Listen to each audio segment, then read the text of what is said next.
There is a city somewhere in the world where parents watch their children get kidnapped from schools. There is a nation where hospitals have no medicine, but politicians have private jets. There is a country where the roads are broken, the currency is collapsing, and the people are starving. And yet, when you ask them who they'll vote for, they'll defend the very leaders who created the nightmare they're living in. This is not about one country. This is not about left or right, democracy or dictatorship, the global north or the developing world. This is about something far more disturbing, a flaw in human psychology so deep, so ancient, that it has survived every revolution, every enlightenment, every promise of progress. It is the reason bad leaders don't just survive, they thrive. It is the reason people will fight you, hate you, and even kill you for daring to criticize the politician who is destroying their lives. Look around the world. A leader drives a nation into poverty, and the people still chant his name. A government fails to protect its citizens, and crowds still fight to protect its reputation. Corruption destroys hospitals, schools, security, and the future. Yet followers rise to defend the very hands stealing from them. This is the paradox of human politics. The more a leader harms society, the more fiercely people cling to him. And it is happening right now, everywhere, all at once. This is the story of the psychology of why humans defend the leaders who harm them.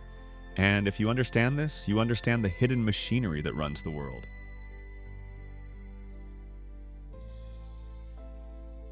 Let's start with the uncomfortable truth. Human beings are not rational creatures. We like to believe we are. We like to think we make decisions based on evidence, self-interest, and logic.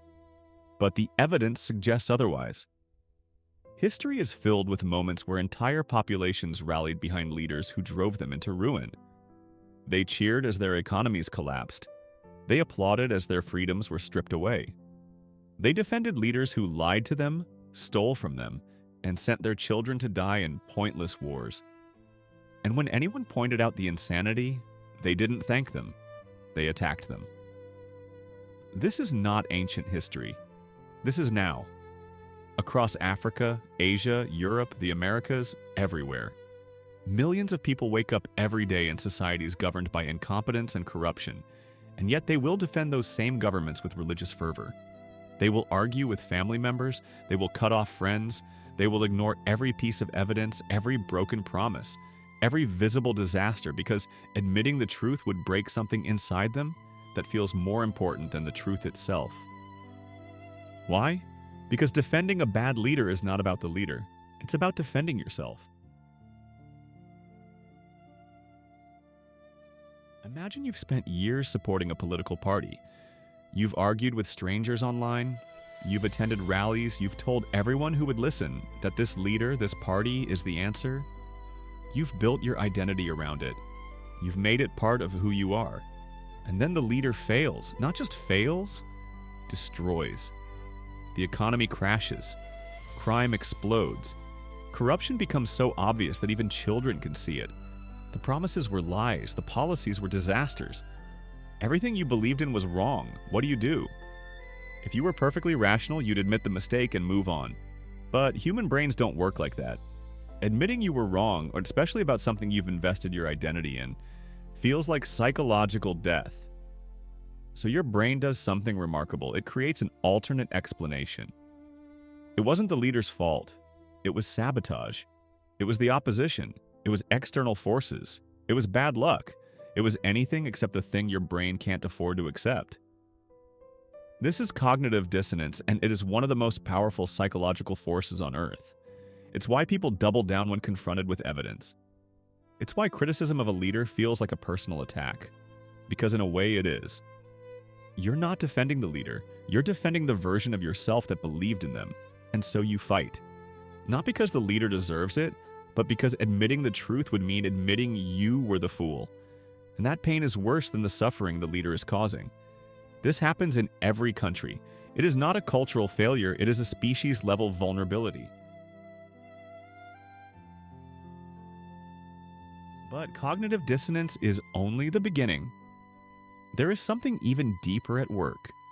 Psychologists call it identity fusion, the process by which your sense of self merges with a group identity.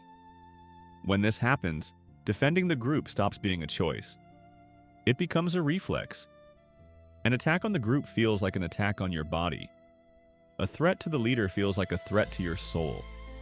This is why people defend politicians the way they defend family members, and irrationally, emotionally, unconditionally. Because in their mind, the leader is not just a politician. The leader represents them, their tribe, their people, their place in the world. To abandon the leader is to abandon themselves.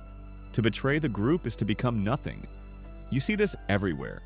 In nations where ethnic identity is weaponized. In countries where political parties are treated like religions.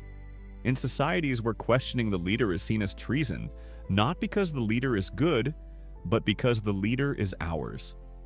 This is tribalism, and it is older than civilization itself. For most of human history, belonging to the wrong tribe meant death. Your survival depended on absolute loyalty to your group. Those who questioned the chief, who doubted the consensus, who broke from the tribe, they were exiled, killed, or left to die. Evolution wired us to prioritize group loyalty over individual reasoning. And that wiring is still in our brains today, running quietly in the background, shaping decisions we think are rational but are actually ancient survival instincts, dressed up in modern language. Bad leaders know this. They don't win by being competent. They win by making you feel like they're part of your tribe. They wear your colors, they speak your language, they invoke your religion, your region, your ethnicity, your history. They don't ask for your logic, they ask for your loyalty. And once they have it, facts stop mattering. Because betraying the tribe, even when the tribe is led by a monster, feels more dangerous than the monster himself. Now add fear into the equation. Human beings are terrified of uncertainty. We are so afraid of the unknown that we'll often choose familiar suffering over the risk of change. This is why abused partners stay in abusive relationships. This is why workers stay in jobs that destroy their health. And this is why citizens stay loyal to governments that ruin their lives. Bad leadership creates chaos, but overthrowing bad leadership creates uncertainty. And uncertainty feels more dangerous than the chaos you've learned to survive. What if the next leader is worse? What if removing this government creates civil war? What if change brings instability, violence, foreign intervention, and economic collapse? What if the future is even darker than the present? These are not irrational fears. History is filled with revolutions that led to worse regimes, failed states that never recovered, power vacuums that birthed nightmares. And people remember. They've heard the stories, they've seen the neighboring countries, and so they cling to the devil they know, even as that devil slowly destroys them. This is learned helplessness in action, the belief that resistance is futile, that change is impossible, that the system, no matter how broken, is the only system possible. And so they defend it, not because they love it, but because imagining anything else feels like staring into the void. Then there is authority bias, the deeply rooted human tendency to obey and trust those in power, even when those in power are clearly incompetent or malicious. We are taught from childhood to respect authority. Teachers, parents, police, governments, leaders. We're told they know better. They have access to information we don't. They're making hard decisions we couldn't understand, and so we defer. We obey. We assume they must have a plan, even when every visible outcome suggests they have no plan at all. This is why even in collapsing states, people still look to their leaders for salvation. The same leaders who caused the collapse. The same leaders who failed for decades. Because on some deep subconscious level, humans want to believe someone is in control. That someone has the answers. That the authority figure, however flawed, is still better than chaos. This is the myth of the strongman. The idea that what a broken society needs is not accountability, not systems, not justice, but a powerful leader who will fix everything by force of will. It's a seductive myth because it's simple. One leader, one solution, one savior. It absolves everyone else of responsibility. It turns citizens into children waiting for a parent to save them. And when that leader fails, as they always do, the myth doesn't die. It just transfers to the next strongman, and the cycle continues. There is another phenomenon, darker and stranger, a kind of political Stockholm syndrome, where populations develop an emotional attachment to the very systems and leaders that harm them. When people are trapped in abusive systems long enough, something shifts. They stop seeing themselves as victims of the system. They start identifying with it. They internalize its logic. They adopt its language. They defend it as if it were defending them. You see this in nations where corruption is so normalized that people don't even call it corruption anymore. They call it the way things work, where police brutality isn't seen as injustice but as necessary order, where government theft isn't theft, it's just what governments do. And when someone from outside tries to help, tries to point out the abuse, the population turns on them. Because after years of captivity, freedom feels more dangerous than the cage. Because the cage is familiar, the cage is predictable, the cage is home. This is one of the most tragic outcomes of prolonged bad leadership. It doesn't just destroy infrastructure and economies, it destroys the psychological capacity to imagine something better. Now let's talk about how leaders exploit all of this. Bad leaders are often accused of being stupid, incompetent, or out of touch. And sometimes they are. But when it comes to maintaining power, many of them are brilliant, because they understand something most people don't. Humans are easier to control when they're fighting each other. Tribalism is the most effective weapon a failing leader has.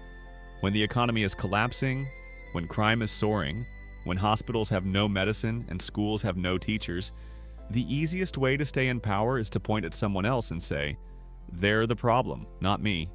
Them." It could be another ethnic group, another religion, another region, another political party, another class.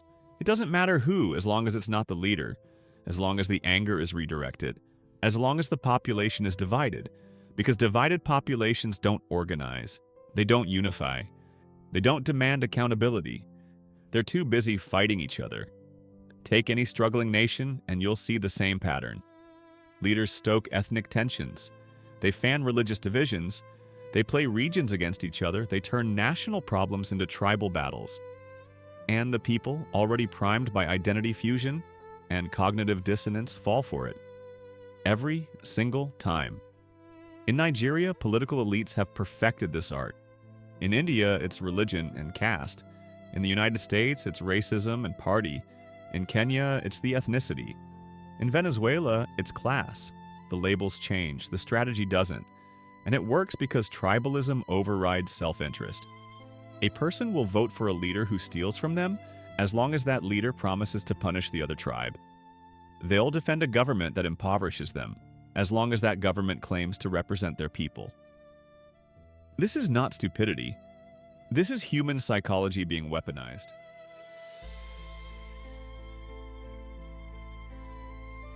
Let's zoom in on the mechanics of how bad leadership creates the conditions that trap populations even further. When a government is corrupt, when institutions are weak, when the rule of law collapses, something predictable happens. The economy breaks. Jobs disappear. Opportunities vanish. Education becomes inaccessible. Healthcare becomes a luxury. The currency loses value. Inflation eats savings. The middle class collapses into poverty, and poverty creates desperation. Desperation doesn't make people stupid. It makes them survivalists. When formal systems fail, informal systems emerge. Black markets, smuggling networks, armed groups, criminal enterprises, kidnapping, banditry, extortion. These aren't created because people are inherently evil. They're created because when governments fail to provide security, livelihoods, and justice, people create their own systems, and those systems, however brutal, fill the vacuum. This is happening in parts of Africa, Latin America, the Middle East, and even in wealthy nations where governance has decayed. In places where police are underfunded or corrupt, Where courts don't function, where laws aren't enforced, organized crime becomes the de facto government. And once that happens, the cycle becomes almost impossible to break. Because now the population isn't just defending the leader. They're trapped in an entire ecosystem of survival that depends on the status quo. Changing the government might collapse the informal economy. It might trigger violence. It might make things worse before they get better. And so even people who hate the system end up defending it because they're surviving inside it. The leaders know this. They don't have to be loved. They just have to make sure the alternative feels more dangerous than the present.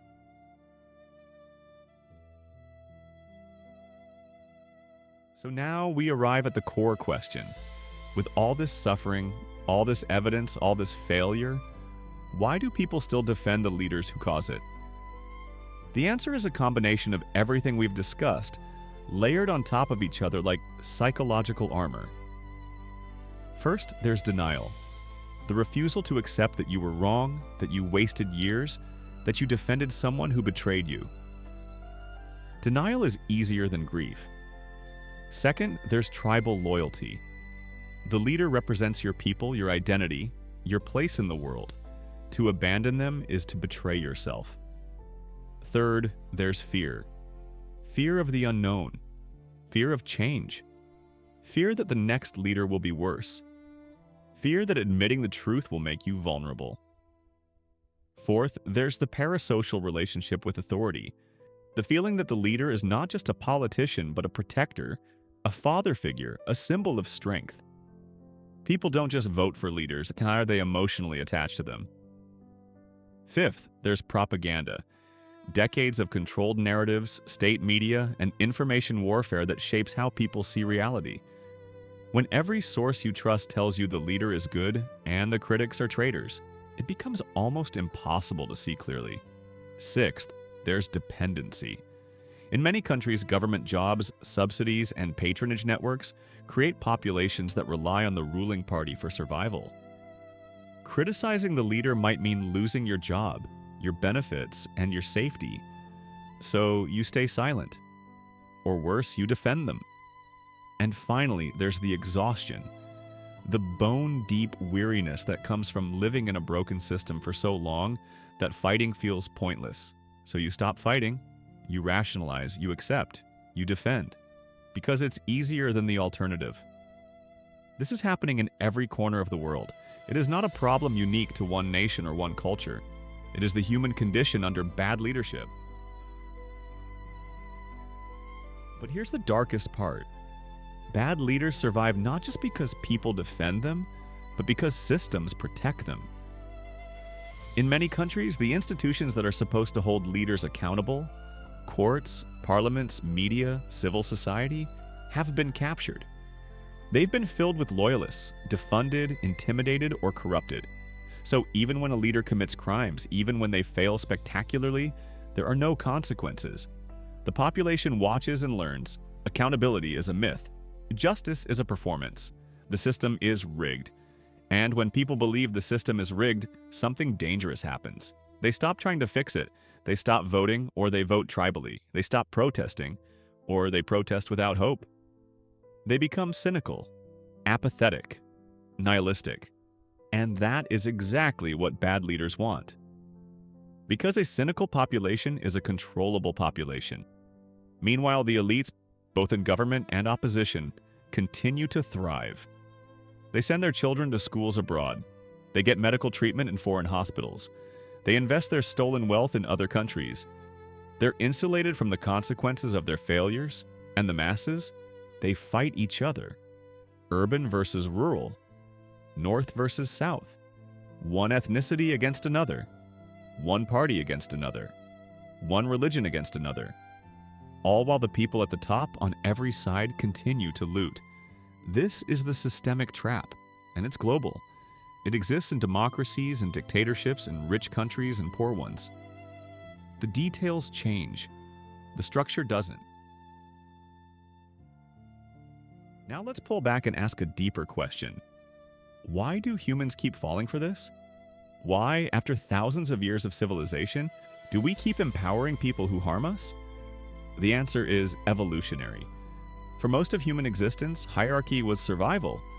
The tribe needed a leader, someone to make decisions in a crisis, someone to organize defense, someone to resolve disputes. And in those ancient environments, following the leader, even a flawed one, was often better than chaos.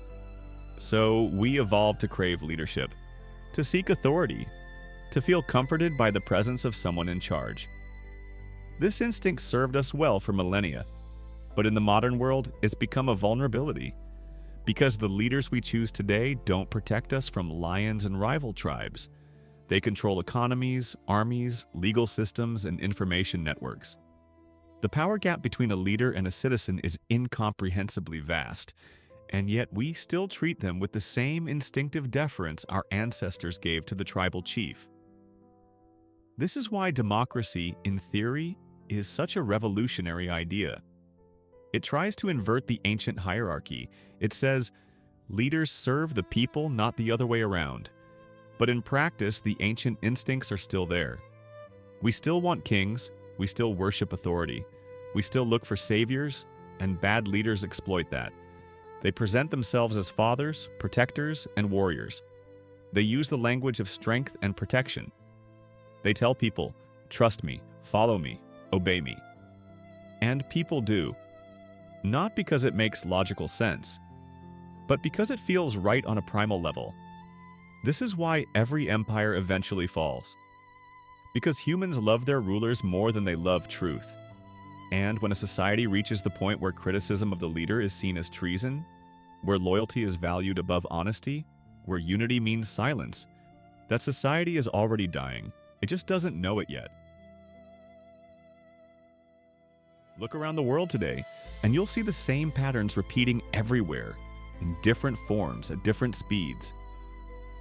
You'll see democracies where elections still happen, but outcomes feel predetermined.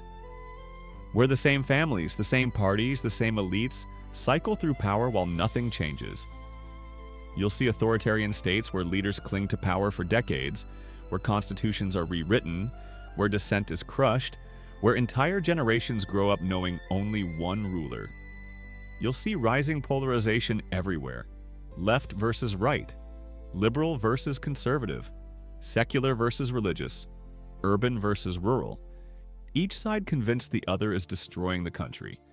Each side is willing to tolerate terrible leadership as long as it's their side. You'll see misinformation spreading faster than the truth. Propaganda systems that don't even need to be centralized anymore.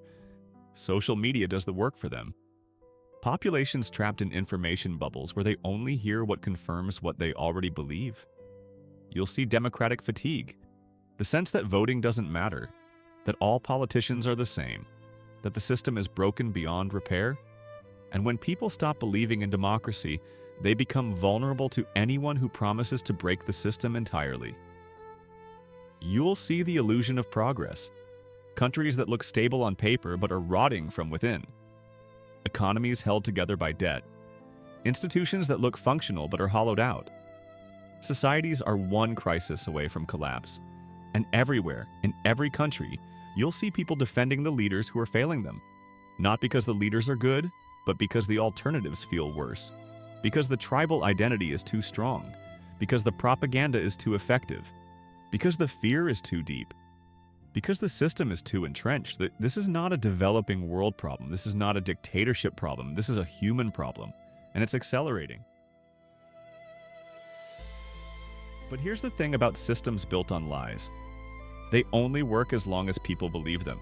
There always comes a turning point, a moment when the illusion breaks, when the suffering becomes so unbearable that denial stops working, when the propaganda becomes so absurd that even the loyalists start to question, when the gap between the leader's promises and the visible reality becomes too wide to ignore.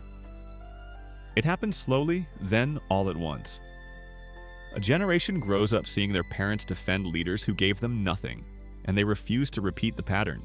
A crisis hits that's too big to spin. A scandal emerges that's too clear to deny. A breaking point is reached, and suddenly the populations that seemed asleep wake up. The people who seemed passive find their voice. The systems that seemed unshakable start to crack. This is happening right now in different parts of the world.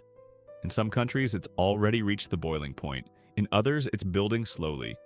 But the pressure is there. Because you can't run a society on lies forever. You can't starve people forever. You can't rob people forever. You can't break promises forever. Eventually, the truth becomes impossible to hide. And when it does, everything changes. But here's the hard part. Waking up is not the same as fixing things. Understanding the problem is not the same as solving it. Because the systems that protect bad leaders are designed to survive popular anger. They've done it before. They'll try to do it again. Real change doesn't come from one protest, one election, one leader. It comes from a fundamental shift in how populations think about power. It comes from breaking the psychological chains that make people worship authority. It comes from choosing truth over tribal loyalty. It comes from demanding accountability even when it's uncomfortable. Even when it hurts, it requires courage. Not the courage to fight, the courage to think clearly, to question your own beliefs, to admit when you were wrong, to abandon leaders who betrayed you, to refuse the comfort of tribalism, to reject the easy answers and demand real solutions. That kind of courage is rare, but it's the only thing that's ever changed the world. Here is the final truth, the one that makes all of this make sense. Leaders rarely change. Only people do. Bad leaders will always exist. Corrupt leaders will always seek power. Incompetent leaders will always fail upward. That is the nature of power. It attracts those who want it most, not those who deserve it most. The question is not how to find perfect leaders. The question is, how do we stop defending imperfect ones long after they've proven they'll destroy us? The answer is painful but simple. Blind loyalty is the enemy of progress. Every dictatorship survives because people defend the dictator. Every corrupt democracy survives because people defend their party. Every failed state survives because people defend their tribe. Bad leaders don't survive because they're strong. They survive because people fight for them. And the moment people stop, the moment they choose country over party, truth over tribe, reality over identity, the leader falls. This is why understanding human psychology is the key to breaking the cycle. Because the chains that bind us are not made of steel. They're made of belief, and beliefs can change. The first rebellion is awareness, the moment you see the machinery. The moment you understand how your loyalty is being weaponized. The moment you realize you've been defending someone who's been destroying you. The second rebellion is unity. The moment you realize the person you've been taught to hate, the other tribe, the other party, the other ethnicity, is not your enemy. The bad leader is your enemy. The corrupt system is your enemy. And until you unite against that common enemy, you'll keep losing. The final rebellion is refusing to worship those who harm you. It's saying no. It's demanding better. It's holding leaders accountable not just when they're from the other side, but especially when they're from yours. It's choosing dignity over loyalty. It's choosing truth over comfort. Because every society that ever freed itself from tyranny did it the same way. They stopped defending their tyrants. That's the lesson. That's the pattern. That's the way out. The leaders won't save you. The systems won't save you. Only you can save yourself. And it starts with the hardest thing a human being can do. Admitting you were wrong and choosing to be better. That's the psychology of bad leaders. That's why people defend the politicians who destroy their lives. And that's how it ends, not just with a revolution in the streets, but with a revolution in the mind. The choice, as always, is yours.